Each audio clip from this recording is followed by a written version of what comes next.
What's up guys, Coach Leo here, certified strength and conditioning specialist. And today I'm gonna talk to you guys about the ketogenic diet.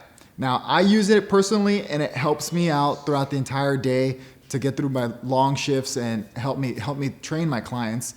And I'm gonna explain to you briefly some of the important points, and then if you want to stick around for a longer explanation, stick around for the whole video and you guys can understand, really understand, get a grasp as to why we follow the program the way we do. So first things first, the things you need to know is you need to use MyFitnessPal, all right? It's a free app. You could download it on any phone, Android or iPhone.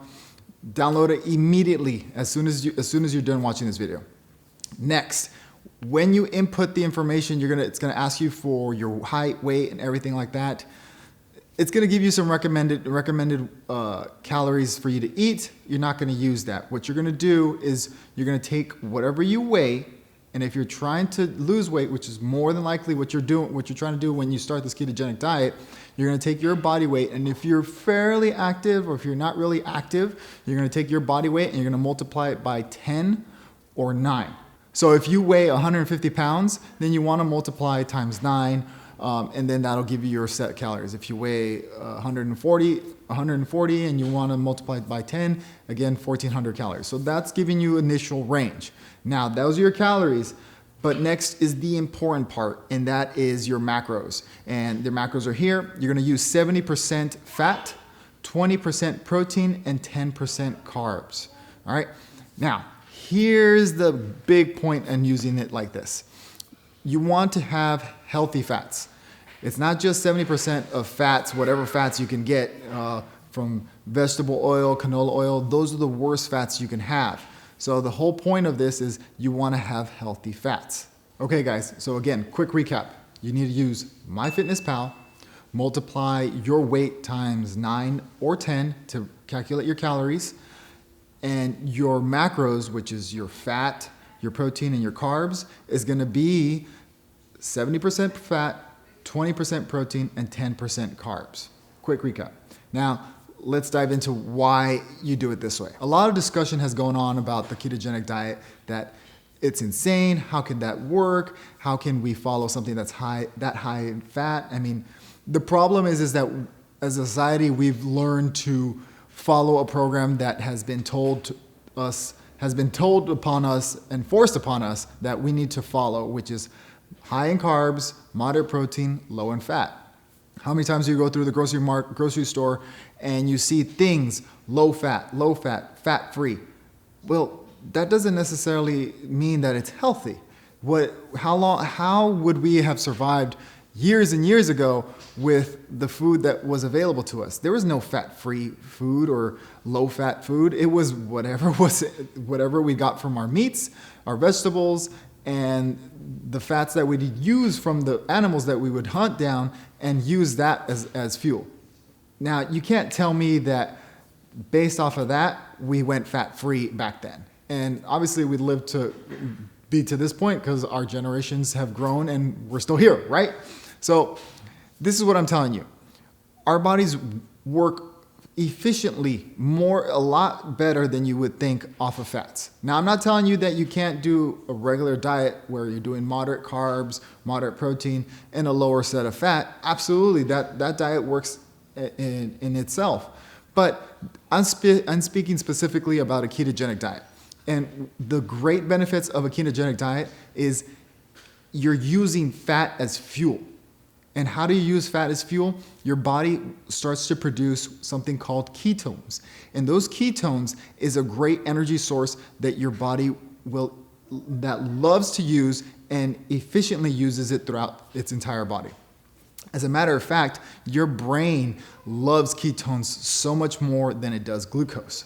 So the thing is with ketones is that it is mainly produced via the liver. When you get in a state of ketosis, not ketoacidosis, and I'll dive into that in a quick second, ketosis, what that means is that your body starts to transition from using glucose, carbs, as a fuel source to ketones, fat, as a fuel source. So when you enter that state of ketosis, fat burning, your body starts to pull fats from within itself, and your liver will start to produce those, transition those fats into ketones, which is a great energy source and allows you to go for long periods of time of working out, and even long periods of time without even eating, because you have that fuel source within yourself. Now, I mentioned ketoacidosis. That is a state that you don't necessarily need to worry about unless you're diabetic and you've reached a point where your ketones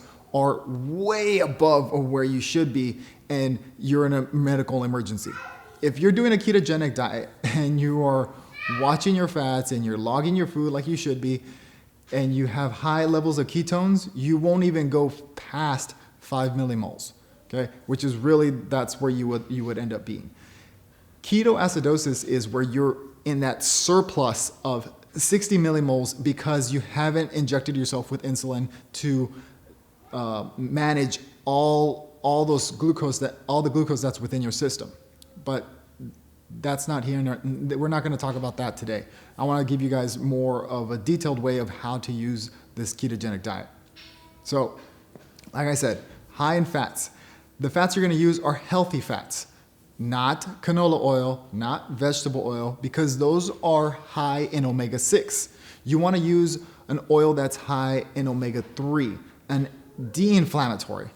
Omega-6 is inflammatory. So again, omega-3, healthy, good. Omega-6, bad, inflammation. Now, when you're using that, the good sources of omega-3 you would find in salmon, anchovies. I know some of you are like, anchovies? Yes, anchovies. They're very high in omega-3 and they're a good source of fats for you.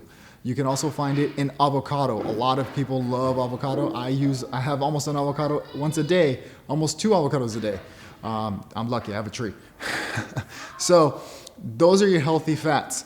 All right, you want to avoid carbs that are dense, carb dense. So yam, sweet potatoes, anything like that, starchy carbs, that's not going to fit in this diet.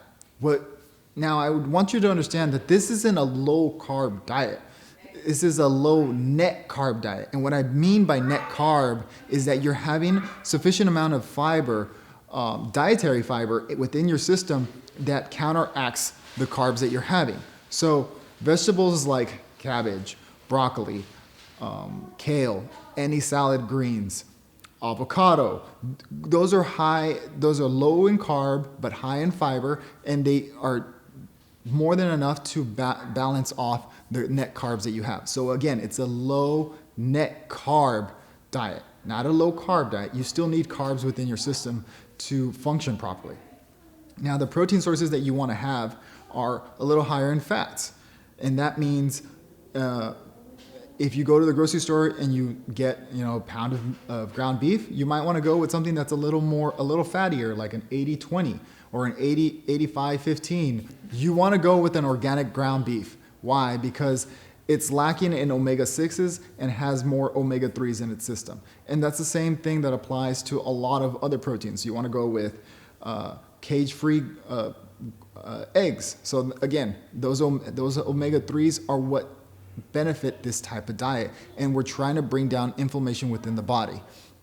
If you have, like I mentioned, canola oil and vegetable oil, those are really high in omega-6. And the last thing you need in your system is that which is going to cause an issue, going to cause inflammation within the system, within your system, and make it difficult for you to burn fat and lose weight, which is what you're trying to do. All right, now to touch on fruits.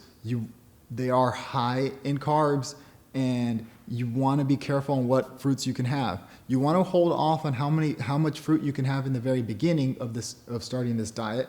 You want to maybe take a couple weeks, maybe 2 or 3 weeks before you start reintroducing carbs into fruits, I should say, into your diet. And really the fruits that you want to introduce are more of berries. So strawberries, raspberries, because they're low in carbs and they have a sufficient amount of fiber within them that's going to help. Again, we were looking for a low net carb foods that you can have within your system. And again, you can also have some grapefruit. Again, certain sections, not the whole grapefruit, and that's good for your diet as well. All right, so a quick recap, guys. I know it's a lot of information, and if you want me to explain more in greater detail, leave a comment in the comment section down below, and I'll be gladly to explain and go in further detail on certain things. Now, again, use MyFitnessPal. Macros are 70% fat, 20% protein, and 10% net carbs, okay? Low net carb diet, right? Foods to avoid, carbs that are carb dense. So yams, sweet potatoes, your fries, drinks, like those empty calorie drinks that like a soda, no more soda. Omega-6s are the ones that you want to avoid. So anything that's omega-6, please stay away from. Vegetables you want to have are broccoli, asparagus, mushrooms, avocado, things that are good, have good carbs for you, and as well as high dietary fiber for you, so that way your body can use them. And then the last thing, fruits. You want to avoid most fruits. The only fruits you should be really having are strawberries, blueberries, and raspberries. And you want to wait about 2-3 weeks before you start reintroducing those into your system. All right, guys, if you want more videos like this, make sure you hit like and subscribe and hit that notification bell so you know when I posted the next video. All right, guys, catch you next time.